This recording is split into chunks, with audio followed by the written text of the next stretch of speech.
fight. A TV show that felt just right. But crash it did, no chance to soar. Now it's lying on the cutting room floor. Welcome to the pilot's graveyard, where dreams are dashed and plans are scarred. A laugh, a tear, a tale untold. Stories of shows that never got sold. A cowboy show with robots too. A cooking show with kangaroo stew. They thought it'd work, it'd be a hit.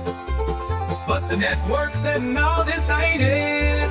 Welcome to the pilot's graveyard, where dreams are dashed and plans are scarred. A laugh, a tear, a tale untold. Stories of shows that never got sold.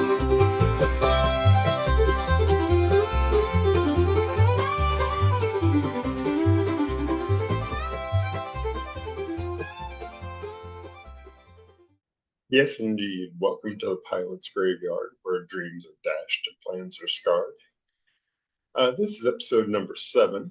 I wanted to continue what we were looking at last week when we looked at cavalry TV pilots that were inspired really by the John Ford Cavalry Trilogy that he did in the 1940s, late 1940s, early 1950s. These were very popular films, and they did inspire a lot of television attempts to bring that to weekly series. Last time we looked at Cavalry Patrol. This week I wanted to show you a couple, one called Cavalry Surgeon from 1958 and one called Command from 1960. Now, the interesting thing is these both aired as part of anthology series that were on at the time. Cavalry Surgeon was an episode of Telephone Time, which was an anthology program brought to you by the Bell Telephone System, was the sponsor. Different weekly stories that aired during the 58-59 TV season. And Command was part of a series called The Best of the Post, which was a syndicated series where they adapted stories that had first appeared in the Saturday Evening Post magazine. And this story came from one of those. The thing you'll notice is that Cavalry Surgeon, the version that's on YouTube, was poorly colorized.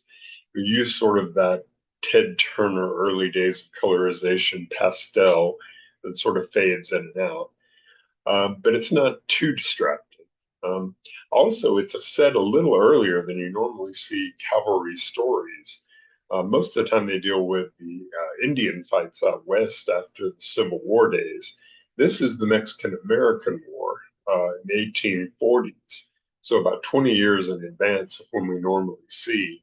So you'll see that the uniforms are a little different, the stories are a little different. The later one, Command, also is directly inspired by those John Ford films, using a couple of characters in the Colonel and the Lieutenant, who were first portrayed by John Wayne and John Agar in those films. So those films were probably taken from the same Saturday Evening Post stories. So let's take a look at both of them. I'll run them back to back here, and then we'll come back and discuss.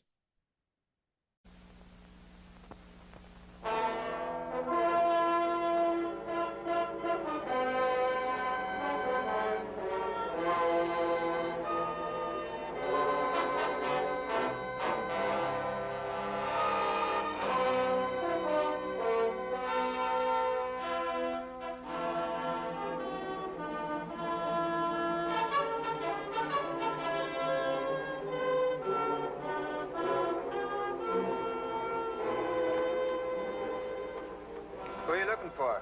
The surgeon. He's busy. Officer's call. They want him in the colonel's tent right away. I'll tell him. Hey, think we'll make it tomorrow? What do you care? You already made it.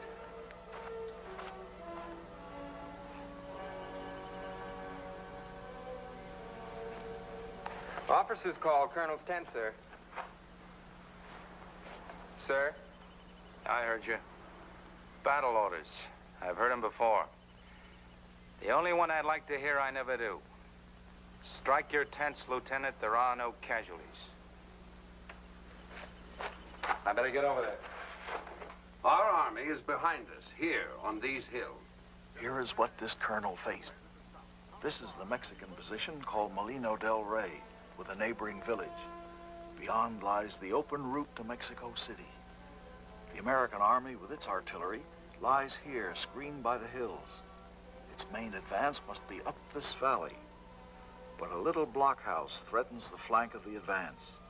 No one can tell what possible enemy strength lies here behind it until this blockhouse is taken. This is a job for a small detachment of cavalry and for one of these officers. A reconnaissance in strength. Call it what you will, Lieutenant Hamilton, because you're going to lead it. Yes, sir. It may be so well defended that I'll have to commit the entire regiment in your support. I hope the opposite will be true. But this attack must be pushed home with such vigor that Santa Anna will be forced to reveal his dispositions and fight the battle on ground of our choosing. What troops will I have for the attack, sir? Your own dragoons, Mr. Hamilton. Any questions, gentlemen? There's a request I wish to make, sir. Yes? I'd like 5 men assigned to me as hospital attendants. We'd all like more men, Doctor. I'd like a few more regiments myself. I'm sure Mr. Hamilton would like twice as many men for the attack, but we haven't got the men. You'll do your job with the men you have. The only men I have are patients, sir. Good. Use them as your attendants. Sir, the men going in the attack have a right to know they'll receive medical care if they're wounded. All my men have to know is how to take orders, not how they're going to be babied by a pill pusher. Up until the time they're wounded. After that, Their job is to take that blockhouse. It's up to them to see that they're not wounded. Colonel, Roberts has a perfect right to make that request. I have denied it. Your orders will be confirmed in writing, gentlemen. That's all. sir, That is all, gentlemen.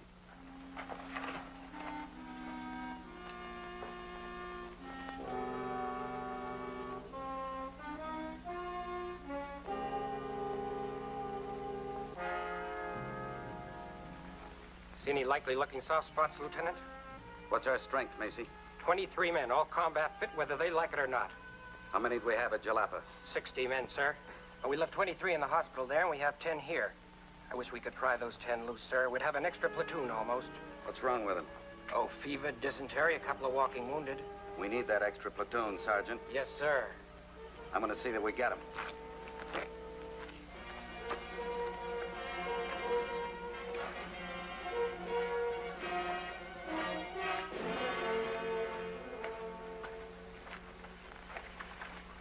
I thought you men might like some information from the outside world.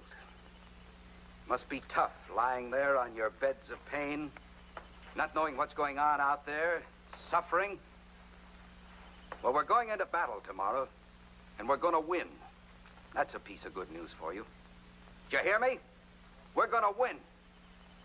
We're going to win fighting with half companies. We're going to do it without you scum hiding behind hospital blankets and quartermaster jobs pretending you're sick. Well, why don't some of you deny it? Come on. Let's hear from you. But not from down there, on your feet. Come on, get on your feet and deny it. no one's getting up, Lieutenant, until I have permission from me. Give them permission, Mr. Surgeon. I need them. You need men. These are not fit. I'm going to have to disagree with you again. You and I have different ideas on when a man is fit to fight. A man is fit when he can stand, or sit a horse, or shoot a gun. I'm not very big, Mr. Surgeon, but I've licked men a head taller than you. You, get up. Leave him alone. I said get up.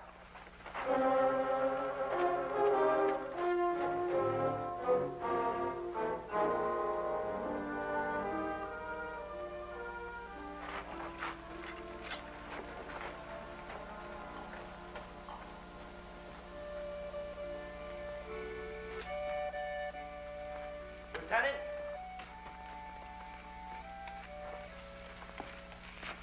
Trooper Metz, returning to duty, sir. This your own idea? Not exactly, sir. After you left the tent, the doctor examined some of us.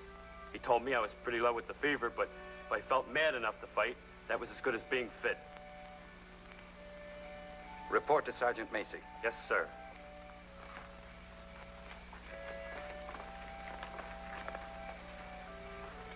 Metz. Glad to have you back. Sit down. Coffee? Yeah. Bring all your equipment? Yes. You're gonna need it.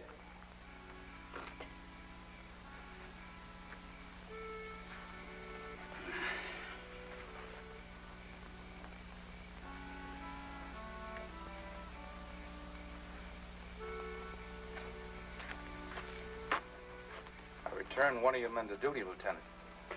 Metz. He reported. I wish there could have been more. So do I. Good night. I'm just as anxious to win this battle as you are. But you don't win battles with sick men in your ranks. All they do is weaken the others. Sick and wounded men arouse pity, and soldiers can't afford themselves that luxury. Any kind of man can look 10 feet tall on a horse, even a sick one. You're a good soldier. I'm all for good soldiers before a battle. It's after a battle when I have to try and patch up the awful waste. The only waste is in defeat, Doctor. I'm ordered to attack that blockhouse in the morning with every available man in my command. If 2 more men would ensure victory and you keep them in the hospital, who's to blame if the attack fails, you or I? I can't order sick and wounded men into a firing line to relieve myself of an obligation. I hope you win. A soldier always has that chance, but not a medical officer. He fights death, and the best he ever gets is a small delay. I'm not interested in your philosophy, only in mine. To obey orders. As long as there's a battle to be fought, I guess that's the way it has to be. If you could fight as well as you can talk, I'd use you in that attack tomorrow. Too bad you're not a fighting man, Roberts.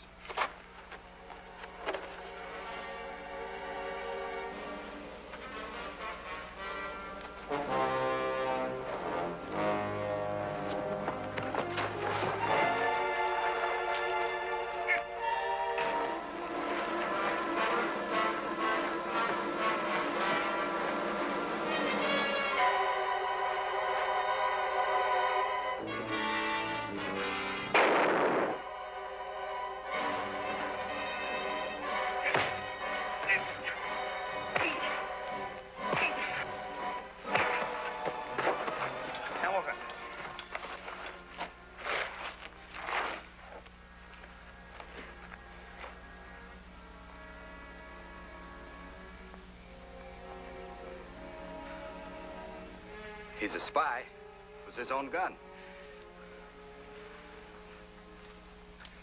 All right, I'll ask you once again. How many men are there at Molino del Rey?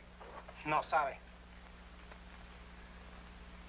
Where is the headquarters of General Santa Anna? No sabe. I think I can get something out of him, sir. Well, you can try. Now, you listen. You sabe English, I know you do. You can talk, or you can face a firing squad out there and consider letting you live. Otherwise, you die. Understand? How many men in that first building out there? How many men? Talk! What were you doing out there? What were you trying to find out? Talk! You've got 1 minute. Talk! I never talk, you kill me. I don't talk, you kill me anyway. You murderers, assassins. You fight like wild beasts. You destroy, kill. Don't worry, we fight back, and we're gonna drive you out of Mexico.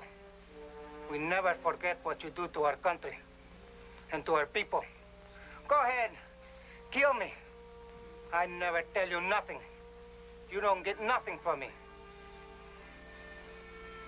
Tomorrow will be nothing of you. Nothing. Tomorrow you lose the battle. Tomorrow you all die. All of you. Let him alone. Take him out.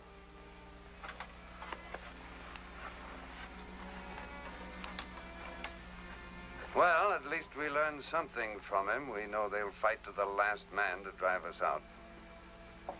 We're going to win this war. But I can't say there's going to be a feeling of victory in it for me. Sir. There are those who say this war never should have been started, that it was criminal to go on with it. But a soldier has no choice.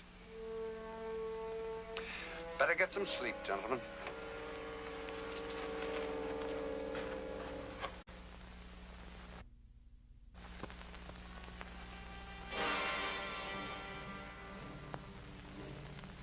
the troop moved out with a creak of saddle leather and the jingling of saber chains.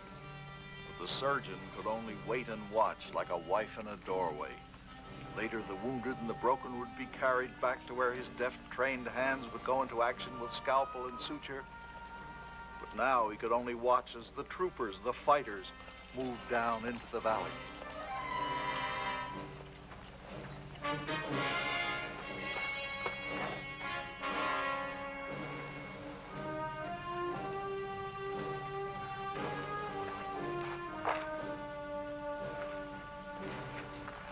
No, no. Relax.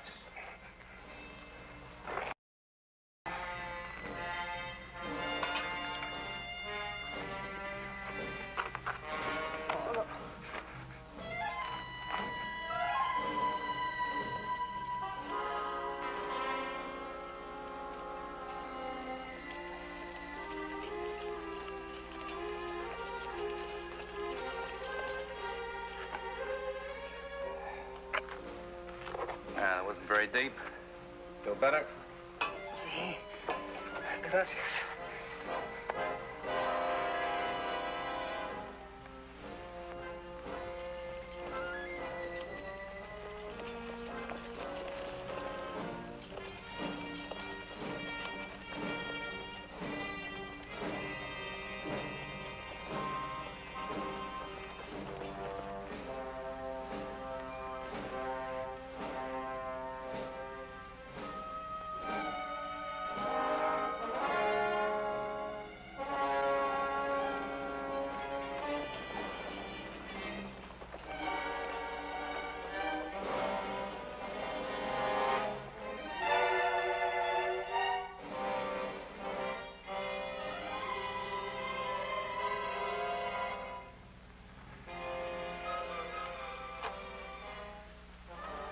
Doctor, do you fight?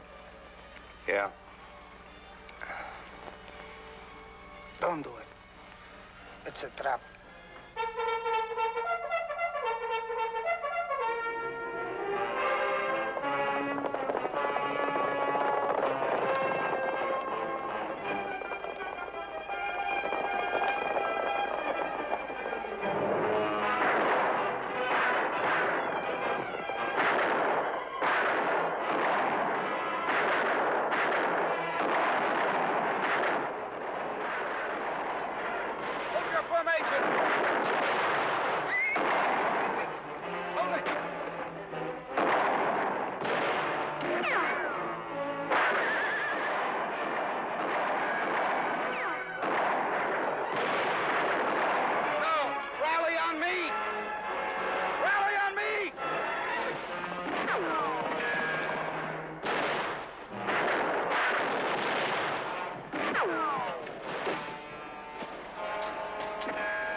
Lieutenant Hamilton, you can't get near him.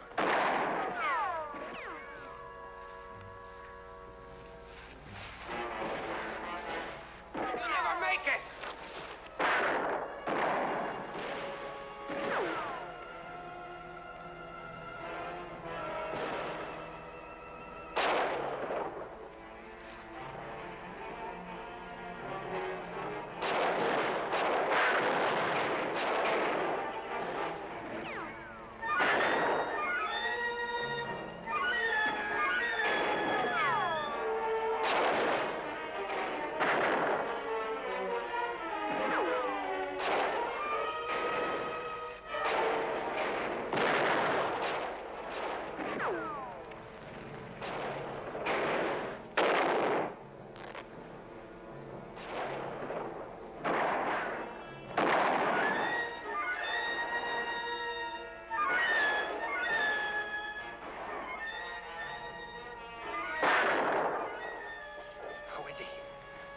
Back to your company. They're scared gutless. They won't listen to me.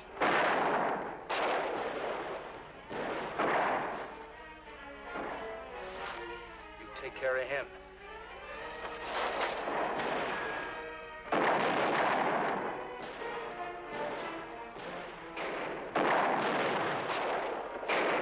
Are you going in with me? And why have to go in alone? They won't go in again, sir. It's suicide.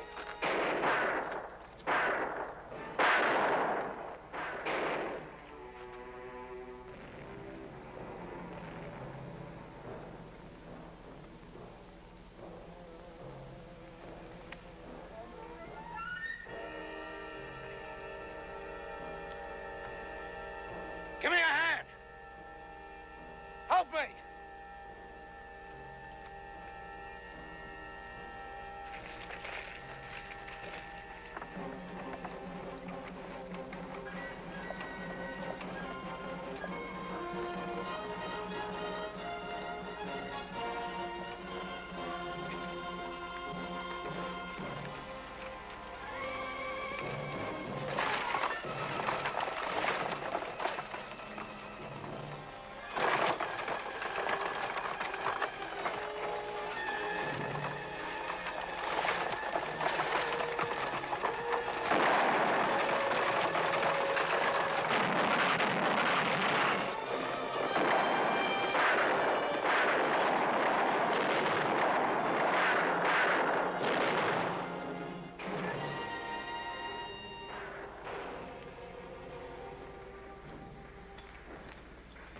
Lieutenant. Lieutenant.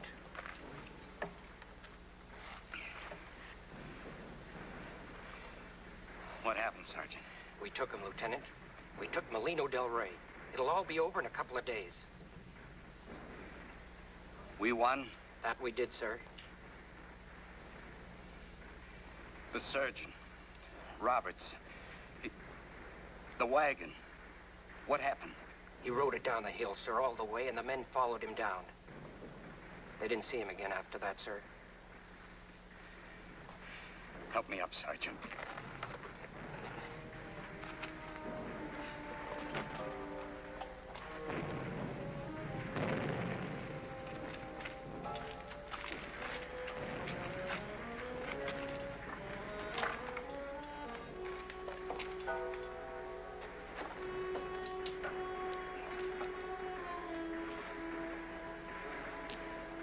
Macy. Yes, sir.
The blockhouse had fallen. Now over the hills to the north and east, the main battle thundered. The final battle that was to end the Mexican War. The battle in miniature, the skirmish at the blockhouse, had cleared the way for the conflict of many thousands and for the success of the American forces. William Roberts, the healer, had fought like a soldier in his own little battle.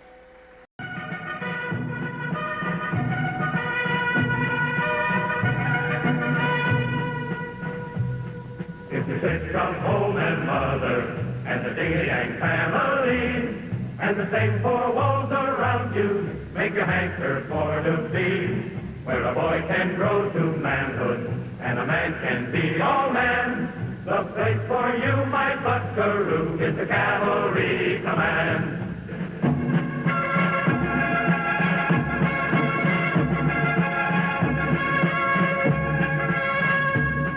You can be an honest plowboy or a runaway bank trustee, a trolley car conductor or a hand from a factory. Just as long as you can take it, doesn't matter what's your brand, when you're down the spurs and sabers of the cavalry command.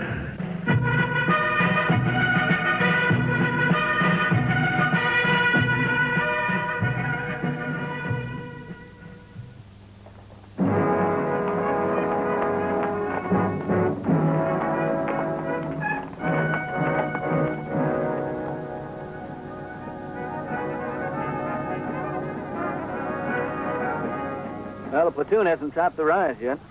Guess the captain's dismounted them. Taking them over the slope at a walk. Eases the horses. I know. Quote. The cavalry is a very delicate arm of the service. Depends entirely on the condition of the horses. End quote. Yes, sir. Now, I'm waiting for an order to dismount and carry mine any time now. Yes, sir.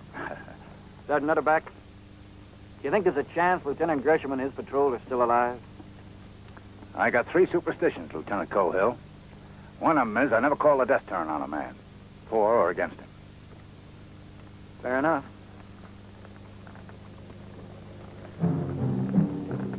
What are you betting yourself, Sergeant?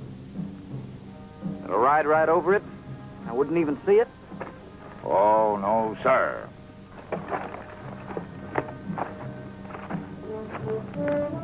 That 25 unshod ponies, I make it out.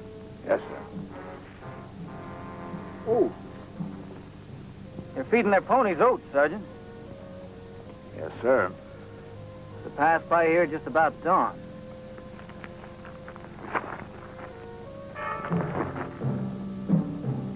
Comanches.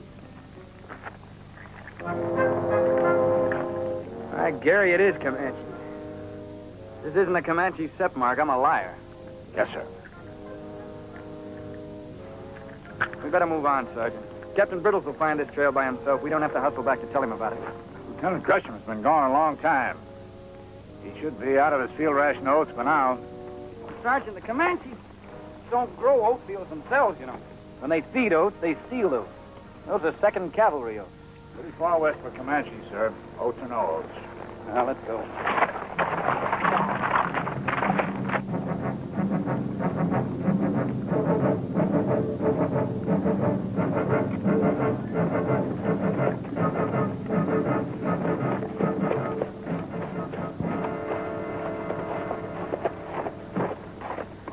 All right, Sergeant, why don't you stop chivying around with me? If you don't think Comanches made those tracks, you say so. But you give me a darn good argument. Still chewing on it, Lieutenant. No, you're not. You've been with Captain Brittle so long, you think like him. You act like him. You see something plain, but it just doesn't come clear. Now say it, plain out. You still don't think it was Comanches, do you? I didn't say that, Lieutenant. I know, you didn't say anything. That's the trouble. I show you oats, Mr. Gresham used up his oats. I show you Comanches. We're too far west for Comanches. Let's get something nailed down hard right now, Sergeant. I will take hazing.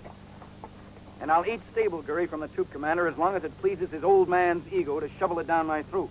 But I'm not going to take it from you, top soldier, or any other non-com in the troop. Now, you pass that word along. Do we understand each other?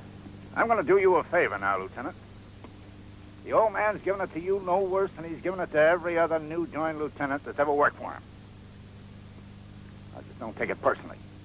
Just pounding you down the side, making you fit your own peg hole. That's all. No, it's not all. Did Captain Brittles ever serve out here under my father, before the war? I did, sir. Molina Del Rey and Chapultepec, Mexican clam bake. That's not what I asked you, Sergeant. Did Captain Brittles ever serve under my father? Why, I never did hear the captain say, sir. I don't know. Why? Well, if you served under him, you know why.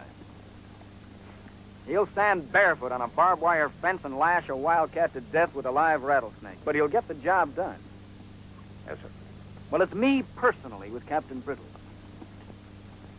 I get the feeling he's trying to pay me off for my old man somehow. And you can't tell me any different. I'm going to do you one more favor, Lieutenant. I'm going to tell you right in your teeth I didn't hear you make that last remark. I don't like officers much. I never had to. But I got to trust them. Now, I don't know what a gentleman is. But I got an idea that he ain't a backbiter. Now, there ain't nothing but this stinking job out here in Captain Brittle's. It wouldn't be possible for him to deal in personality. Just get that straight. He's an old man, and he's pettish and he's finicky. But he ain't vindictive, sir. Now, you made your point. And I didn't say that Comanches didn't make them tracks. I said it was pretty far west of Comanches. And it still is, sir. Well, we've only got about 2 more hours till sundown, and we're looking for a bivouac area. Let's pick it up, Sergeant. Yeah.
The best bivouac area for the night, sir. Dismount and off saddle, Sergeant. Raise the animals off the crest. Raise them wide on picket pins until twilight. Then bring the mounts in on the picket rope. Close in. Cook fires out at full dark. Yes, sir.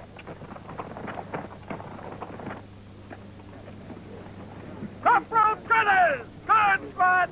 Push the picket down 400 yards to full lord! Up saddle, line of saddles, guide on me! Start your squad fires, keep them small. Step out, payday's coming. Dismount!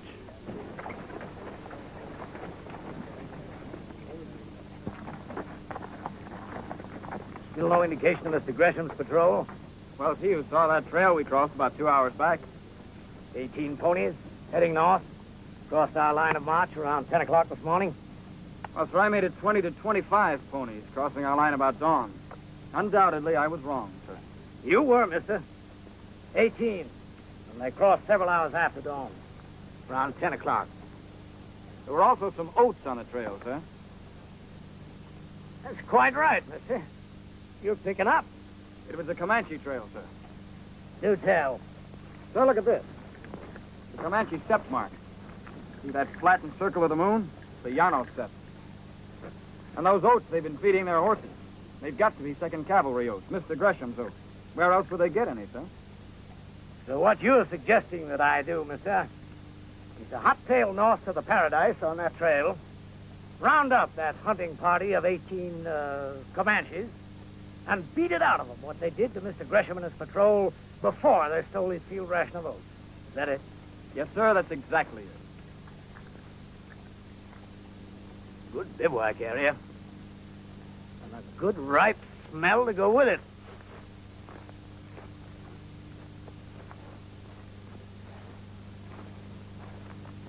Probably a dead buffalo carcass up on the ride, sir. Wind shifted to bring it down to us. Oats also grow wild, mister. So I've been told. Wild oats have smaller kernels, narrower, finer husks. Issue oats are cultivated, fat kernels, snub, sharp husks, short tassels.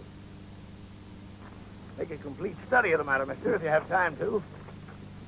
And that set mark with the flattened moon, that's a medicine mark all the tribes use. Comanches have no copyright on it. Take a deep breath, mister. Sir? Take a deep breath. Get that smell in your nostrils. And then tell me that's a dead buffalo. Sir,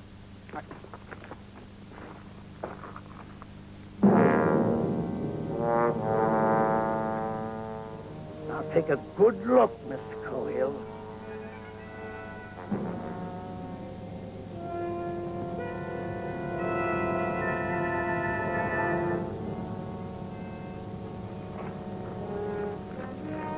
You smelled the smell, and it was a dead buffalo.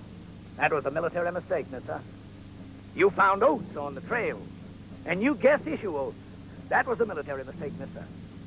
You found a broken medicine rattle, and it had to be Comanche, when all the tribes make medicine rattles out of buffalo toes. That was a military mistake, mister. yes, sir. This is not a schoolroom out here, Mr. Cohill. When you flunk the subject, you don't go to the blackboard and try again. And that is what a graduation dance looks like out here, Mr. Cohill. Well, Comanches are not, sir. They're the nearest hostiles to this business. Now, if we push hard, we can be on the Paradise by... Shut up. You get a burial detail up here while you and I wade into this mess and find out what mistake Mr. Gresham and his men made. Yes,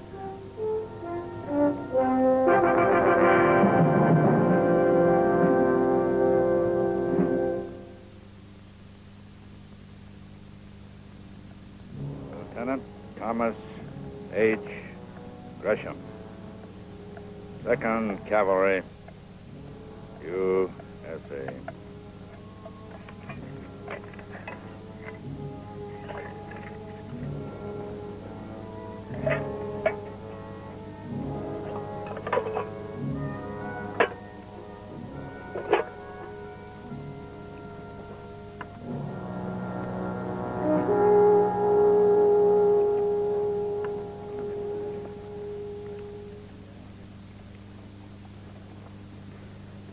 Well, get it out of your system, mister. Say it in words before you bloat and split open. All right, sir. Those bodies are 24 hours dead. 16 hours after they died, 18 hostiles crossed to the north in the direction of the Paradise River. Now, Comanches or not Comanches, oats or no oats, they're suspects in my book, sir. So? So if it was me, I'd rest here another hour and then I'd get after them. And I'd be on the Paradise River before dawn and clobber them cold for what they did to Tom Gresham and his men.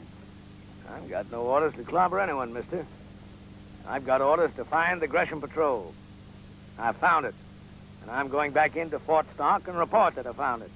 In fact, you've got orders not to clobber anyone, sir. The departmental standing order that forbids our attacking a hostile before they attack us. You're quite right, mister. You're mighty right. Ready for burial service, sir. Troop prayer book, sir. Oh, Sergeant Utterback. You saw that trail back a ways with the lieutenant here. Did Comanches make it? Pretty far west for Comanche, sir. They could have. I won't swear. That's it. Play it carefully, Sergeant. But you will swear that that was an Apache arrow in Mr. Gresham's throat. Yes, sir. I know an Apache arrow when I see one. But it's pretty far north and east for Apache, sir. That's right. But Apaches could have killed Mr. Gresham and his men. Yes, sir. That's right. But I won't swear. Or Comanches could have had a brush with Apaches some time back and gotten hold of a lot of Apache arrows and then fired one into Mr. Gresham's throat. So it could be Comanches. That's right, sir. But I won't swear. There you are, Mr. Cohill. You've got your answer. If you'll excuse me, sir, what answer? How's that now, mister? Captain Brittles, do you know who did this job on Tom Gresham and his men? Oh, yes. I know. But I won't swear.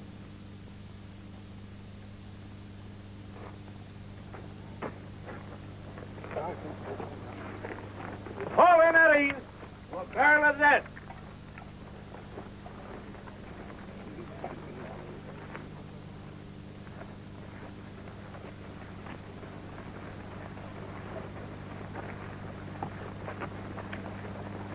Uncover! O Lord God, sir, these, thy faithful servants of this dead patrol, were soldiers of the 2nd Cavalry. They served the people of the United States well and gave them their last full measure of devotion in the finest traditions of this regiment as they were trained to do. May it please thee, sir, to take their souls to thy kingdom and give them peace and rest forevermore. Amen.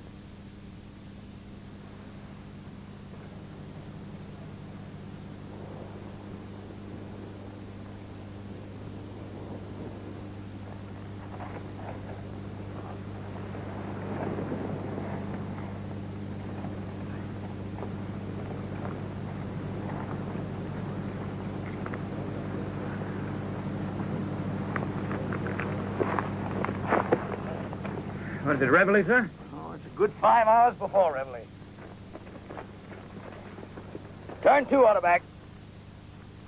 No talking, no smoking, no coffee. Saddle up and stand to horse.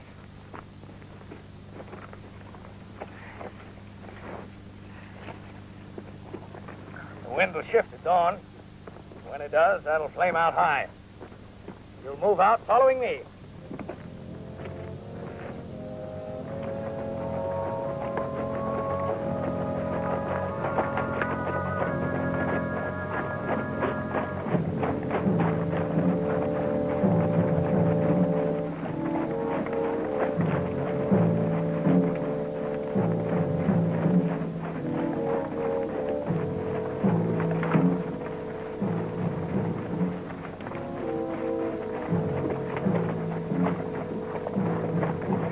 Changed his march direction.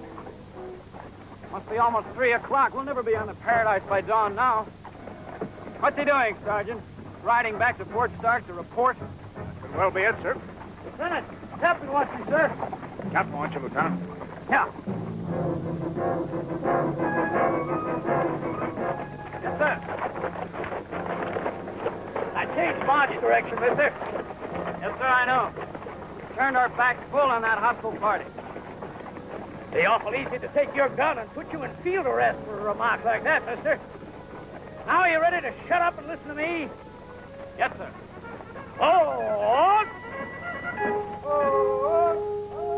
Look back.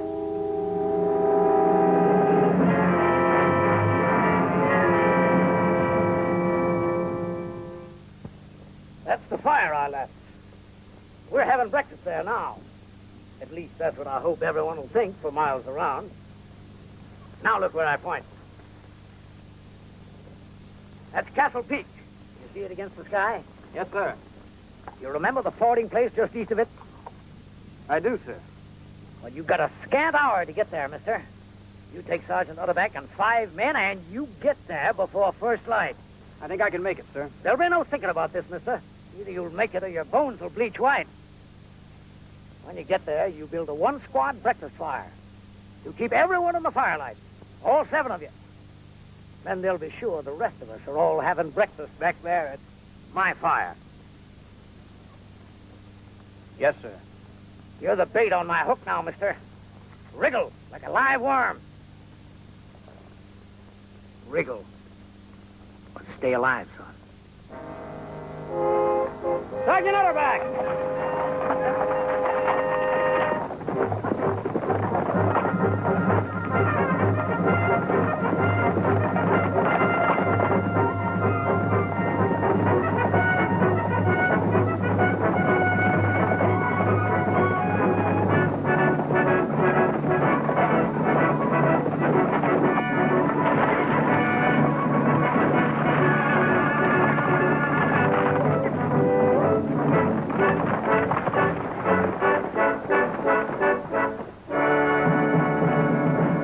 Lighting a fire and off saddling. I want a defensive position right here. Lieutenant want to give us anything more? Yes. I think we're going to be hit at first light. How hard, Lieutenant? I don't know, Sergeant. I'm taking it on trust. You take it on trust from me. Now, this is to be a breakfast halt only. So draw your carbines and keep them in hand. Move around inside the firelight. Talk, laugh, bet, chivvy. Get yourselves known in the neighborhood. All right, Sergeant. We'll pick up the horses over there. Dismount and lead.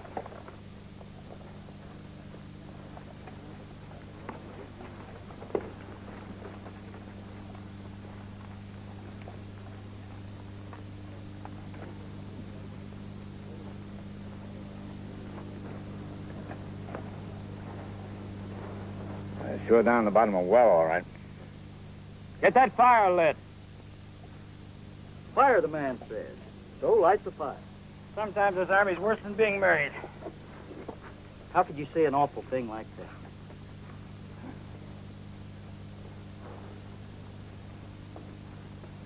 Almost on. If they're up there, sir, they gotta be Apaches. Or mountain goats. I know. Men, Sergeant Utterback picked you because you're the best shots in the troop. You fire only on my order.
Steady.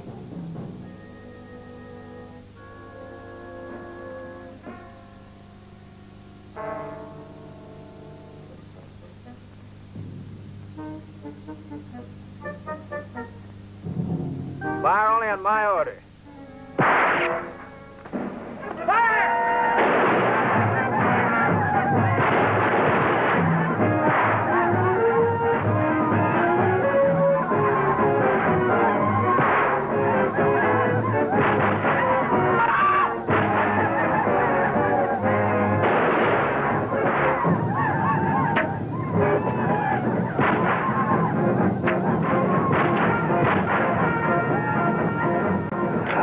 Mother of God, we're sinners, now and in the hour of our death. Amen.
dead, one wounded, sir. Mr. Cohill, you did that job pretty well. Yes, sir. I'm beginning to think you may do. Sir, you knew the Apaches did the Gresham kill the minute you saw it, didn't you?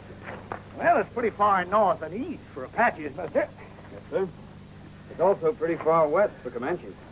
Yeah, well, we can excuse you that one, mister. Sergeant Otterback wasn't too solid on it either. But you keep that medicine rattle for your memory book, just the same. Captain, how did you know to come right here to Castle Peak? Well, Apaches camp high, mister. Castle Peak is the highest ground around here for miles. So when I saw that Apache arrow in Mr. Gresham's throat, I cheated the mite, son. I looked, and there was a wisp of smoke just above the peaks. And I would have gone off to the Paradise River on a wild Comanche goose chase. Yes, you sure would. Wild as they come. That's the cleverest trick in the Apache bag, mister. There never were any Comanches. The essence of command is timing, mister. The successful commander keeps his own counsel until the right moment, and then attacks with all he has. Well, in view of departmental standing orders, sir, I'll say nothing of your attack. Mr. Cohill, if you please. My point, commanded by you, here on this stream bank, came under heavy attack by hostiles. My point defended. It did not attack. Nor did I. Arriving with the main body of the troop, I merely supported that defense. Yes, sir. Captain, I'm extremely sorry for my previous attitude. Never apologize, Mr. Cohill. It's a mark of weakness. There's a long-service captain out here who apologized once in an effort to smooth over a situation.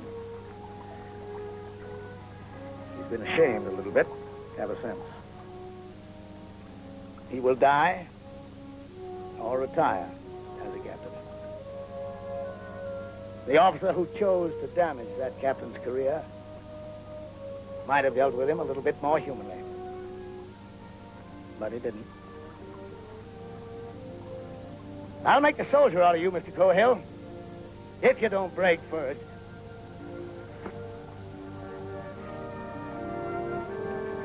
Oh, you may convey my respects to General Cohill the next time you write your father.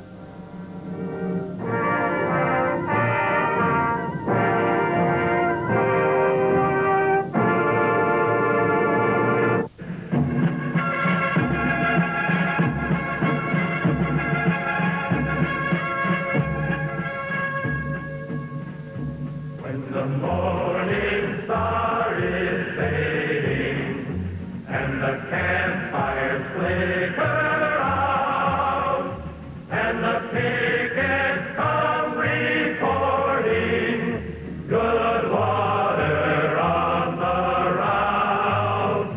Once your butt is in the leather and the reins are in your hand, you'll be glad, my lad, you signed up for the cavalry command. The cavalry command.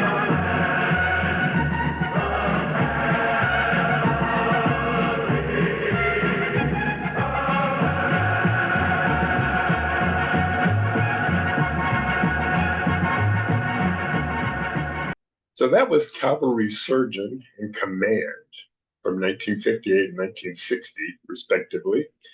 The first one's a little odd for a television pilot in that the main character dies.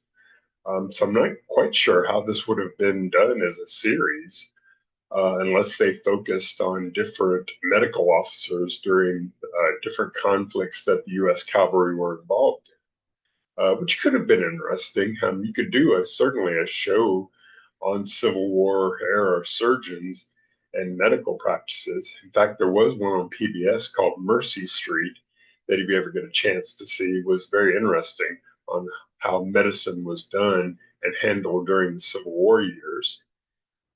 This episode was directed by George Wagner, who a lot of you will recognize that name. He directed The Wolfman for Universal with Lon Chaney Jr., also Man-Made Monster, a later film with Lon Chaney Jr. Also directed a lot of 60s TV, Batman, Green Hornet, 77 Sunset Strip, a lot of the big TV shows from that era. The voiceover use was kind of strange, that it came in and out to kind of explain what was going on. I haven't seen any other episodes of Telephone Time, so I'm not sure if that was a common thing that they did during their episodes. But I would like to see some more of Telephone Time and this Best of the Post anthology series, and I can hopefully cover them on my other show, Same Show, Different Story, that looks at anthology programs. Command is probably the better of the two, the one from 1960. Everett Sloan played the colonel in this one.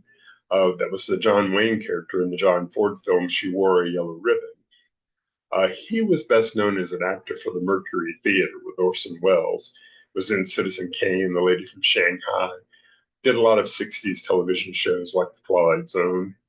Was also the police captain in a long-running radio program called The 21st Precinct, which is a great listen if you ever get a chance to hear that one. Very recognizable voice. Pretty much always played an old man, no matter how young he was. He just sort of had that look. And then Ben Cooper was the one who played the John Agar character, the young brash lieutenant. It was a little more standard of a plot. You saw this kind of plot a lot in TV shows during that period. Doctor shows, lawyer shows, cop shows, where you had the grizzled veteran who is teaching the brash new guy the way things actually work, and to sort of rein in and sit back and really try to understand the situation before charging right in. I would like to take a look at the 1960 TV season, share my screen here real quick with you. We always try to see where something like this would have fit if they'd brought it to series. Command really had a good shot at being a weekly series. And if you look at the 1960 season, you had a lot of half-hour westerns. The Lawman, Johnny Yuma the Rebel, a lot of open half-hour slots. Tales of Wealth, Fargo, Whispering Smith. A lot of places that this could have gone. Rifleman, Legend of Wyatt Earp. I kind of miss that we don't have those half-hour sort of dramas or adventure shows anymore. Like I'd said in one of my other shows, the half-hour format seems to be relegated now just to comedies. You don't really see a lot of half-hour dramas. They all tend to be an hour these days. Wanted Dead or Alive is another great Western that this could have paired nicely with. So there were places it could be put. Zane Grey Theater was a popular anthology show, popular Western. There's places this one could have gone. But for some reason, it seems like the cavalry popularity from those movies didn't carry over really in the 60s very far. And I'm not sure whether it was because of changing attitudes about that time period, changing attitudes about Native Americans. You'll also remember that by the mid-60s, even John Ford was doing more forward-thinking Westerns like Sergeant Rutledge and Cheyenne Autumn. So maybe it is just a storytelling genre that had passed at that point. And they wanted more action-heavy Westerns with gunfighters and lawmen. Also want to point out here that I get a lot of these from Westerns on the Web, YouTube channel. It's really great. Bob Terry, this gentleman here, does a lot of introductions to these. And he has basically a show on here called Forsaken Westerns, where it's a lot of Western series that were little seen, very short runs, or even just pilots. So it's a really good place to check out if you get a chance to see a lot of these. He also has a lot of the Western movies that were sort of the programmers, the B pictures, and a lot of them are really fun. When I grew up as a young man, I really focused a lot on horror and sci-fi with my television watching and movie watching. It wasn't until I was in film school in college that I took a class on the Westerns and the soap opera, two genres I had absolutely no interest in, but it was a credit that I could get. And I really got turned on to both of them. The Westerns and soap operas, the big sort of splashy, sudsy movies like Douglas Sirk would make, The Bad and the Beautiful, or written on the wind. Both genres have a lot going for them, and there's tons of movies in those genres that were made just as programmers, and you don't see a whole lot of them. They weren't considered to have much of a shelf life, but on YouTube you can find literally hundreds of them, and they're certainly entertaining, and they're certainly worth your time to come and check out. So that was the Pilot's Graveyard, episode number 7. That's going to finish out our westerns for a little bit, maybe. And I will try to find some other pilots that I can bring to you in some other genres to see what you think of them and see if we can discuss whether they would have worked as TV shows or not. Be sure to like and subscribe. If you have any pilots that you'd like to see, put them down in the comments below, and I'll try to track them down and see if I can find them and show them to you. I think next time we're going to do a sci-fi one. I've got one that I've really been meaning to watch that we saw in our early compilation film, where they showed Scott Bakula in a couple of them, I think. But fortunately, a friend of mine, Raphael, was able to find me bits and pieces of it on YouTube that I can put together, hopefully in one thing, and show it to you. So I think that'll be really fun and interesting. So we'll be looking at that next time. But until then, take care of yourself. This is Scott Free signing off, and I will see you later. Bye-bye.